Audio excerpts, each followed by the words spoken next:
श्री पुष्पेंद्र सरोज जी।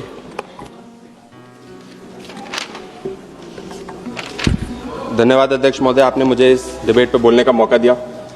अध्यक्ष महोदय, वंदे मातरम केवल एक राष्ट्रगीत नहीं, यह उस भारत माता की कल्पना है जिनके लिए हमारे पूर्वजों ने जान की कुर्बानी दी और इसी देश की मिट्टी को चादर की तरह ओढ़कर उसी मिट्टी में समा गए। यह वही भारत माता है जिनके लिए रानी लक्ष्मीबाई और बेगम हजरत महल जैसे वीरांगनाओं ने बलिदान दिया।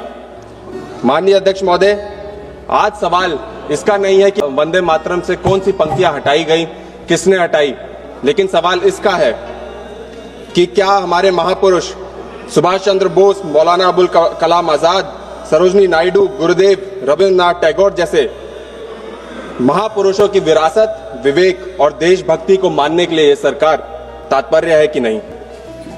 अध्यक्ष महोदय, माननीय प्रधानमंत्री जी ने आज सुबह अपने भाषण में कहा कि अंग्रेजों के समय में इस देश में बंगाल के माध्यम से ईस्ट इंडिया कंपनी का राज था और वे हमें लूट पाए क्योंकि उन्होंने फूट डालो और राज करो की नीति अपनाई।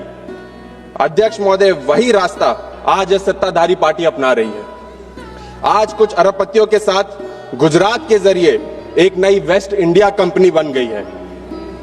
यह वेस्ट इंडिया कंपनी जो समाज में विभाजन पैदा करते हुए देश में प्रभाव और नियंत्रण स्थापित करने में पूरी तरीके से जोर लगा रही है। जिस देश में 1% लोगों के पास 40% संपत्ति हो, जिस सरकार का लक्ष्य 2030 तक 90% बंदरगाह को निजी हाथों पर सौंपना हो, जहां 11 नए हवाई अड्डों का निजीकरण पर विचार किया जा रहा हो, वह यह महसूस होना तो बिल्कुल स्वाभाविक है माननीय अध्यक्ष महोदय कि मानो सरकार नहीं बल्कि कंपनियां ही देश की दिशा तय कर रही हैं।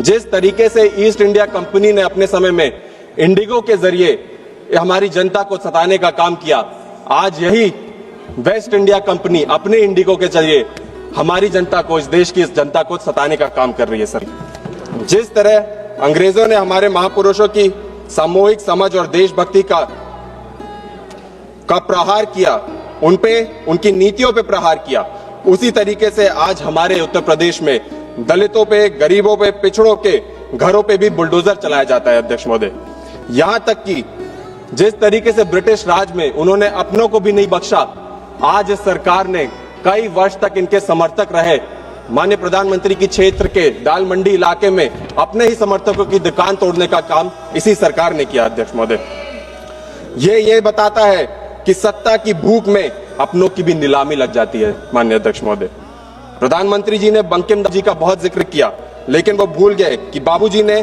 स्वयं कहा था कि सामाजिक असमानता राष्ट्र को कमजोर करने वाला एक विष है। बाबा साहेब अम्बेडकर ने उनकी इसी सीख को संविधान में उतारकर हमारे देश को मजबूत बनाने का काम किया, लेकिन आज भी भाजपा सरकार केवल अम्बेडकर के चेहरे का इस्तेमाल कर वोट पाने का काम करती है, उनकी सिखाई हुई विचारधारा पे बिल्कुल अमल नहीं होती। माननीय अध्यक्ष महोदय, 1948 में देश के पहले शिक्षा मंत्री मौलाना अबुल कलाम आजाद साहब ने शिक्षा को राष्ट्र निर्माण के सबसे मजबूत नींव बताया था। माननीय अध्यक्ष जी, आज यही सरकार उसकी धज्जियां उड़ा रही है। आज मुझे इस देश के सबसे नौजवान सांसद होने के तहत ये बहुत शर्मनाक रूप से कहना पड़ रहा है कि इसी संसद परिसर के बाहर जब नीट और एसएससी के लिए लोग प्रदर्शन कर रहे थे, छात्र प्रदर्शन कर रहे थे, टीचर्स प्रदर्शन कर रहे थे, इसी सरकार ने उनको मारा पीटा, उनको बस में डाला। अध्यक्ष महोदय, बस में तकती है जिस देश में भगत सिंह, अशफाक उल्लाह खान जैसे कई नौजवान खुशी खुशी आजादी के लिए फांसी चढ़ रहे थे और अपना खून पसीना बहा रहे थे, तब इनके नेता अंग्रेजों के सामने अपने माफीनामे लिख रहे थे। मैं सत्ता पक्ष के सीधा सवाल पूछना चाहता हूं, जब इनके खुद के कई सांसद, खुद के कई नेता वंदे मातरम का पूरा उल्लेख नहीं कर पाते, स्वयं राष्ट्रगीत का पाठ नहीं कर पाते, तो वे उसके नाम पर राजनीति कैसे कर सकते हैं। प्रधानमंत्री जी ने नेहरू जी का जिक्र करते हुए कहा कि वो मुस्लिम लीग के आगे झुक गए थे, तो सवाल स्वाभाविक उठता है माननीय अध्यक्ष महोदय, आज वंदे मातरम की इस सदन में चर्चा करके, बार बार बंगाल और तमिलनाडु का जिक्र करके, उसके पीछे क्या यही मंसूबा है कि खुद की कुर्सी बचाने की भी राजनीति हो रही है? धन्यवाद जी। क्या आज सत्ता पाने की कुर्सी के आगे खुद प्रधानमंत्री जी झुक रहे हैं? अध्यक्ष महोदय, बस मैं आखिरी पंक्ति बस बोलना चाहूंगा, आखिरी, क्योंकि समय बहुत कम है। मैं सरकार को बस ये बोलना चाहूंगा, इस अहंकार में जी रहे हैं जैसे उनको तो मरना ही नहीं। तख्त पर ऐसे बैठे हैं वो जैसे उनको उतरना ही नहीं।